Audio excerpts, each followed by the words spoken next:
There's a question that few people have the courage to ask themselves, not because they are bad people, but because it is hard to look inward when it is so much easier to look outward. The question is this: what if, in some relationship in your life, you are the one who hurts, not on purpose, not with the intention of causing harm, but still hurting? There is a common belief that toxic people know they are toxic, but the truth is that most of them don't, because no one wakes up in the morning and decides to control, suffocate, or diminish someone they love. It happens from old wounds, from fears that were never healed, from patterns learned so early they feel normal. Jealousy, for example, it is one of the most normalized emotions in relationships. It's because I love you too much. It's because I'm afraid of losing you. It's because I've been betrayed before. And maybe all of that is true, but there is a difference between feeling jealous and acting from jealousy. Feeling jealous is human. Using jealousy to control is something else entirely. When you check the other person's phone without permission, when you question every friendship, every outing, every message, when you make the other person feel guilty for having a life outside of you, that is not love. That is control disguised as love. And the problem with control is that it rarely shows up in obvious ways. It arrives as concern, as excessive care, as questions that look like affection but function as surveillance, as a mood that shifts when the other person does something you don't approve of. And the person beside you starts to adapt. They shrink their circle of friends. They avoid certain topics. They stop being who they are so they don't trigger your jealousy. And you might even believe that is proof of love, but it is proof of fear, the fear you placed in them. Maybe the most honest question you can ask yourself today is the person beside me free? Can they go out with friends without me making it a drama? Can they have opinions different from mine without consequences? Can they be themselves without having to calculate my reaction? If the answer is no, maybe it is not the relationship that needs to change. Maybe it is you. And that is not an accusation. It is an invitation. Because recognizing these patterns is the first step toward breaking them. And breaking these patterns is the only way to build a love that truly liberates instead of imprisons. Book reflection. In Why Does He Do That?, Lundy Bancroft explains how controlling behaviors rarely come from malice, but from a distorted view of what it means to love and be loved. Understanding the origin of these patterns is the first step toward not repeating them. Film to reflect on. In Her, the protagonist develops a relationship of possessiveness and dependency so intense that the boundaries between connection and control begin to disappear. Sometimes what we call intense love is in reality the need to possess. Emotional practice of the day. With honesty and without judgment, answer: is there someone in my life who changed their behavior because of my reactions? Have I ever used jealousy, silence, or my mood to make someone feel guilty? Is the person beside me more free or less free for being with me? This is not about punishing yourself for the answers. It's about having the courage to look at them, because only those who see the pattern have the chance to change it. I want to talk about something delicate and important. When we talk about toxic relationships, we almost always talk about who suffers, but we rarely talk about who causes the suffering. And that is a problem, because many people who control, suffocate, and generate anxiety in their partners don't recognize themselves in that role.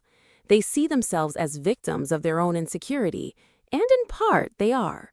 In psychology, we understand that controlling behaviors almost always originate in attachment wounds, experiences of abandonment, betrayal, or emotional instability that left the person with an intense fear of losing those they love.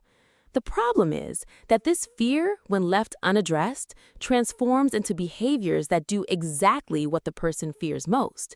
They push away the person beside them. The good news is that learned patterns can be unlearned.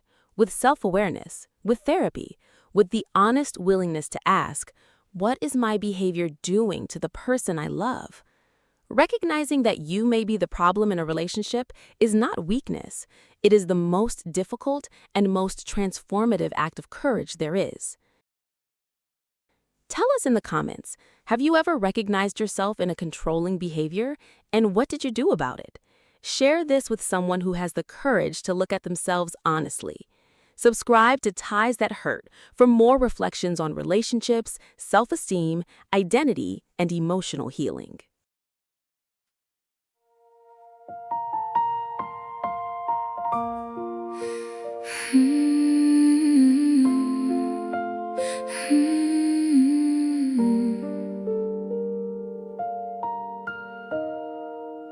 I used to call it love, but it was a chain around your neck.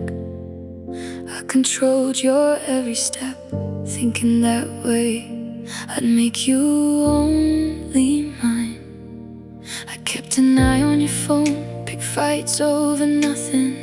I was afraid of losing you, but I was pushing you away with my own hands. I called it care when it was really a prison. I called it love when it was insecurity and loneliness. Jealousy is not love, it's sweet poison that we swallow, thinking it protects, but slowly destroying everything. Jealousy is not proof that you matter to me. It's my open wound, bleeding all over you like this. You kept getting smaller so you wouldn't light my fire. You stopped being who you were so I could feel safe in the game. And I watched you disappear, and still I carried on, confusing possession with love, until the day you left and I finally understood. I called it care when it was really a prison. I called it love when it was insecurity and loneliness. Jealousy is not love, it's sweet poison that we swallow, thinking it protects, but slowly destroying everything. Jealousy is not proof that you matter to me. It's my open wound, bleeding all over you like this. It wasn't you I wanted to control, it was the fear inside me I didn't know how to face. And when I finally understood that, it was already too late to call you back. Today I look at myself in the mirror and I recognize what I did. I wasn't a monster by nature, I was wounded before I ever knew you. But that doesn't erase the pain I planted in your heart. All I can do is learn, never again confuse jealousy with devotion.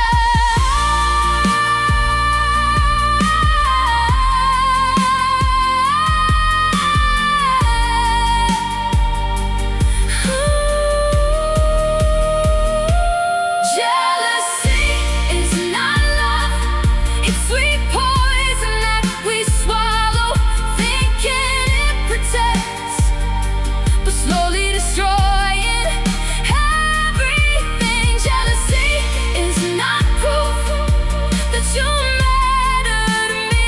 It's my open wound that I needed to heal within